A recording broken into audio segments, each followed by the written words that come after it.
I'll start back as far as the summer with the tour to New Zealand. I think that obviously, you know, the significance of New Zealand is pretty clear for everyone. Being able to go down there and firstly win Ireland's first Test match in New Zealand, and then to come away with a series victory down there is something that I think a lot of people thought that would never happen for Irish Rugby, but it's something that you know, obviously we had great belief in, that we're able to reach those sorts of heights, and we're striving to build on that as we go forward.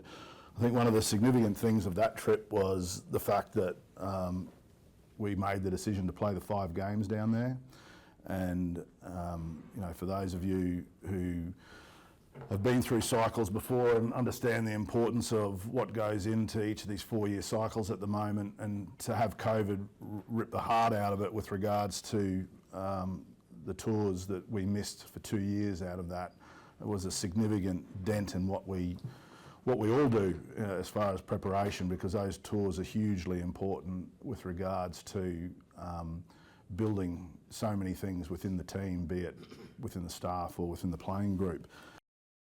Decision to play the 5 games down there, we actually chased that decision. We approached New Zealand to do it, and they came to the party, and then they put the Maori to us as the option, and then we said, yeah, we'll do that, and took that on board.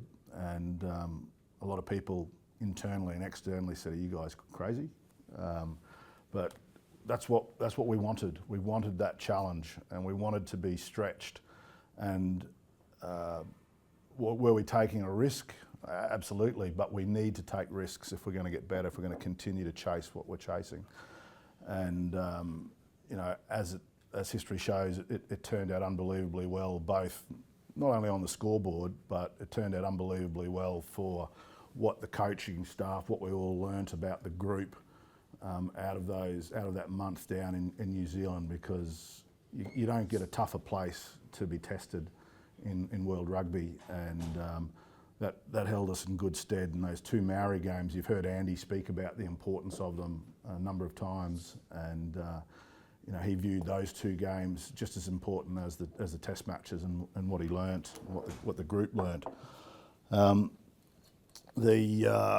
suppose then from that, you know, the other things that have gone from that are Andy's contract.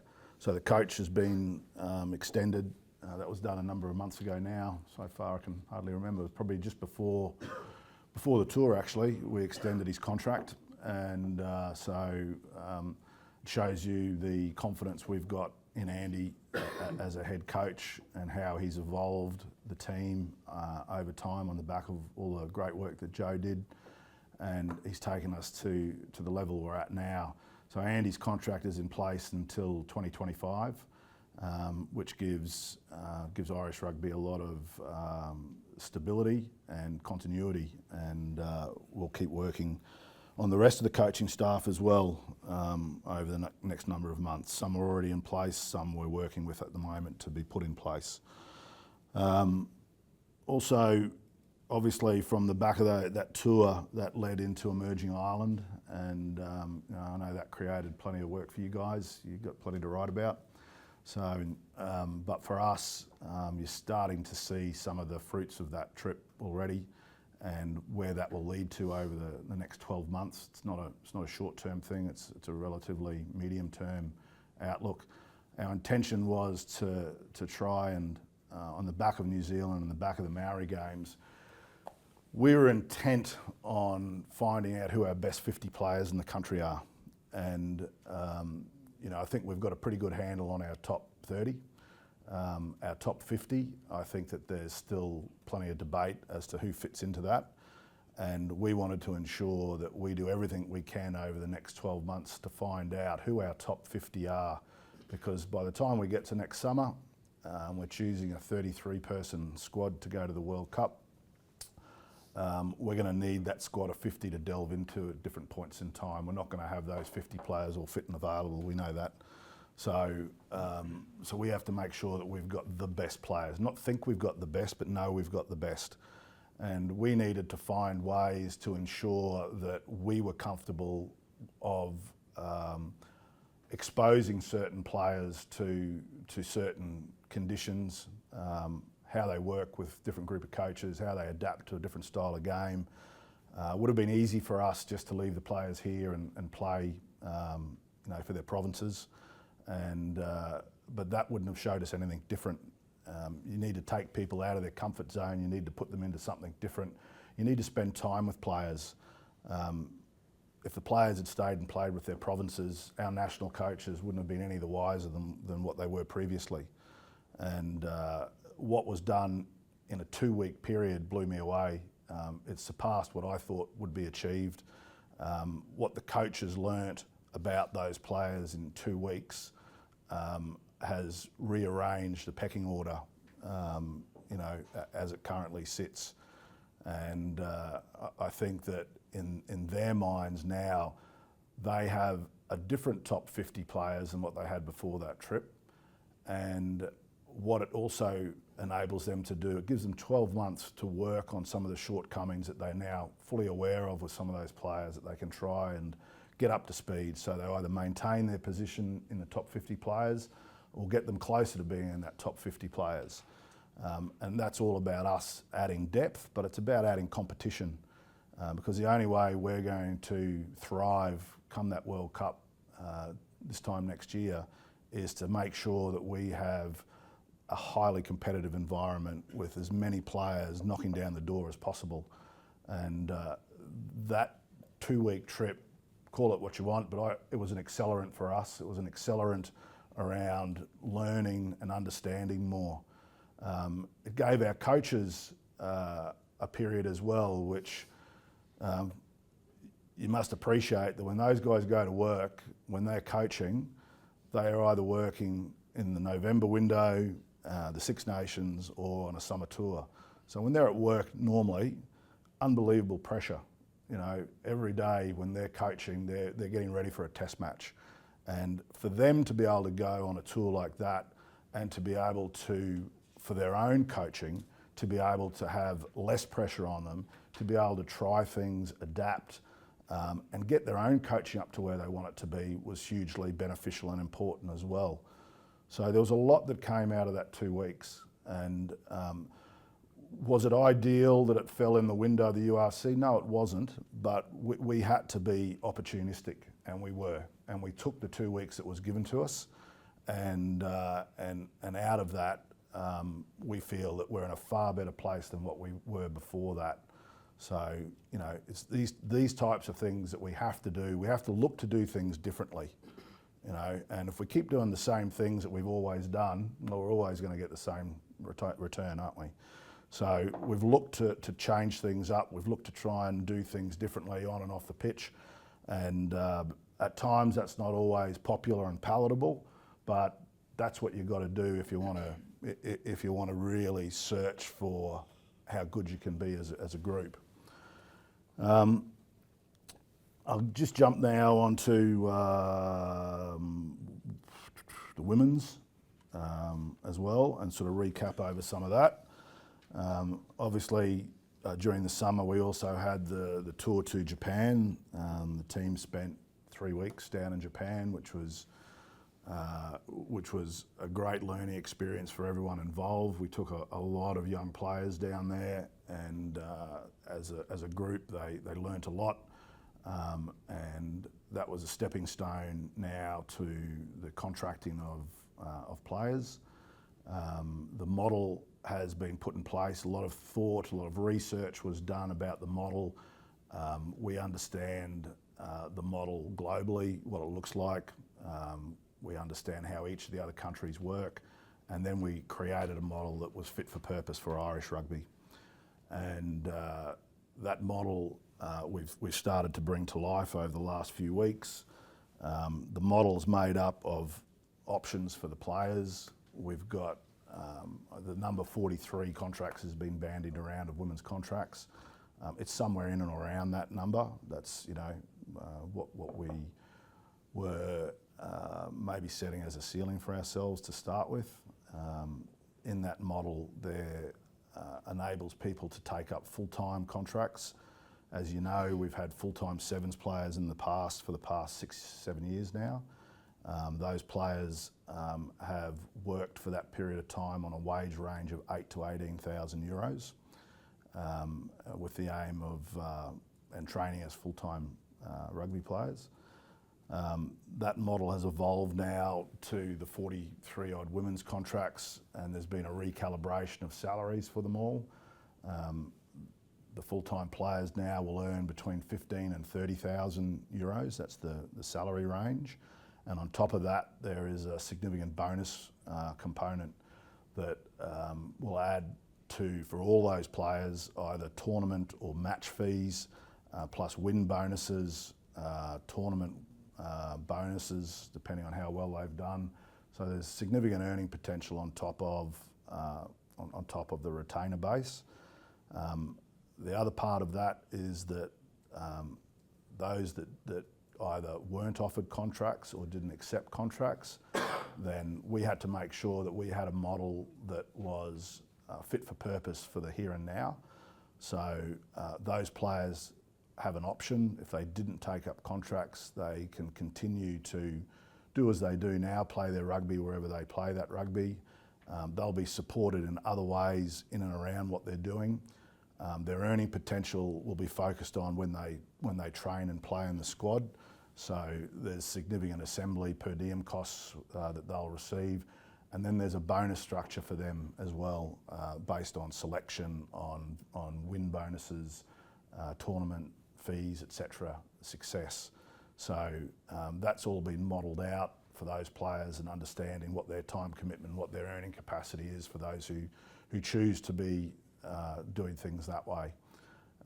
Obviously, we're well aware that not everyone's in a position in a short space of time to go from 0 to 100 with regards to committing to being a full-time player, but we had to make sure that we had a model that created options. There was a choice there for the players, basically, and we feel that the model gives them exactly that.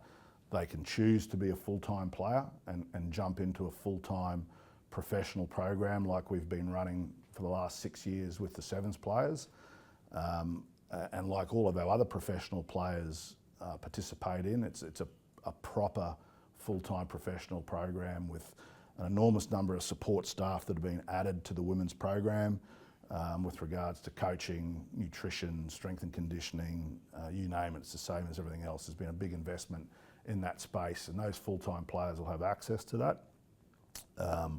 And then there will be the model that will support that sits around the periphery of that. Some of that will be relying on the provinces to pick up some of that slack. So the players that either can't or didn't make the cut, we'll be asking the provinces to put together programs that support those players. I don't think it's the IRFU's job to support every female rugby player in Ireland. The provinces need to come to the party with that, and we're talking to them currently. And a big part of that will be moving the women's game in the provinces out of the participation area and into the performance area, because currently it sits in participation. So we need performance programs in the provinces to be able to cater for those ladies that aren't involved in the full-time programs. So there's a lot of change to go on there yet as well. Also, the architecture that sits underneath the full-time program is a long way down the road with regards to how we set up a regional setup that sits underneath it. We're referring to it as the women's NTS. It's, I suppose, in rugby vernacular, it's more around a combination of the boys' NTS and the men's academy. It's put into one big band of 16 to 23-year-old players of potential, and we'll be looking to establish at least 4 centres around the country that will be staffed by IRFU employees that will build over time, so we start to be able to feed that pipeline of talented young female players into that full-time program. So there's significant investment that's being looked at in that particular space as well. I suppose the other thing I just wanted to, just so we're clear, because there's a lot of misnomer out there, fallacy around what the English system actually is and what happens. players that play over there play for a salary range usually between £3,000 and £10,000. That's about it. Those that are getting paid. So there is they don't train on a full-time basis. They have programs that are variable between all the clubs. Some train 2 or 3 days a week, as in half days, afternoons after they work, etc. So it's a bit of a hybrid model. I think the program at the moment, we're not going to deny that their competition structure is better than ours at the moment. It's stronger, purely with the depth of players. If you're comparing that to the AIL, there isn't a comparison there. So competition-wise, absolutely, the standard week to week is better than what it is here. But the program that we're building around the actual full-time development program, as I said earlier, is a serious, full-on professional program. So it'll take time, but I think the weight of numbers will shift as to where people want to play. On top of that, we're addressing the competition structures. We're already a long way down the track with regards to a Celtic Cup for the women. The competition will kick off this January, February, and to start with, that competition will have 3 teams in it.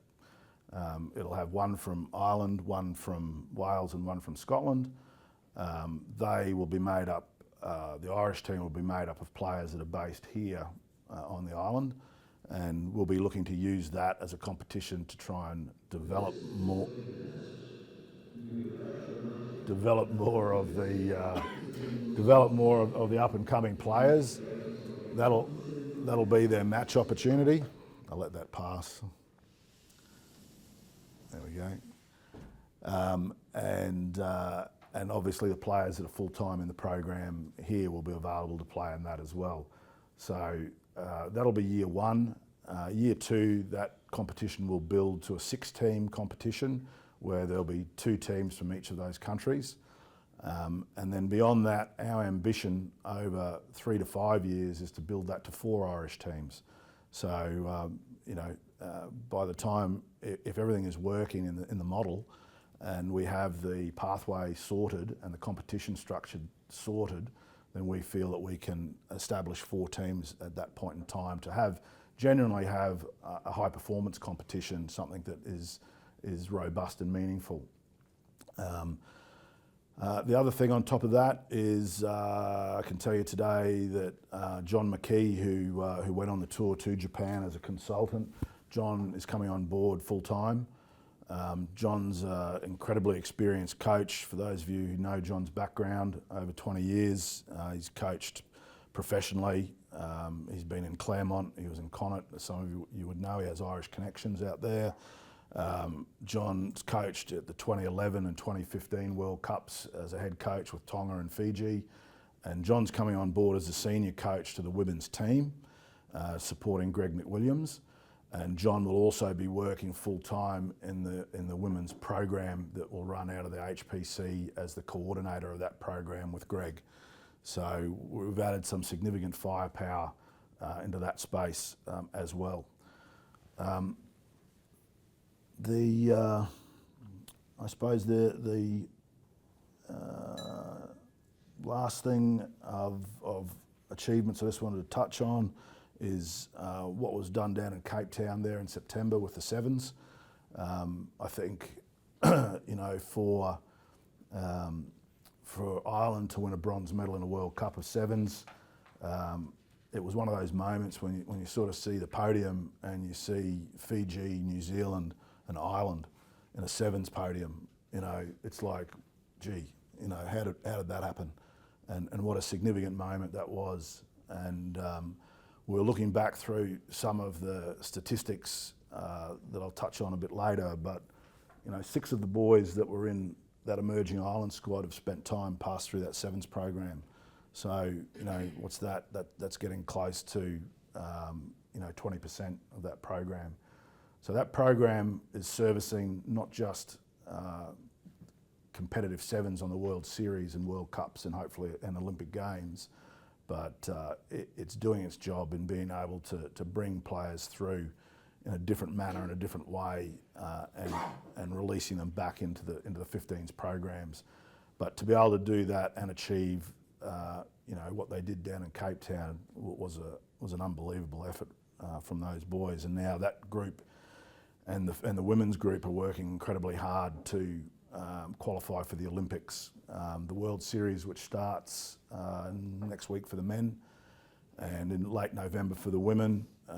It's a qualification series, so the top 4 teams will qualify directly out of the World Series into Paris 2024. On the last series, the women finished 4th, the men finished 5th. So we're there or thereabouts, and then there's obviously fallback qualification options for us as well, with regards to European avenues to make the Olympics.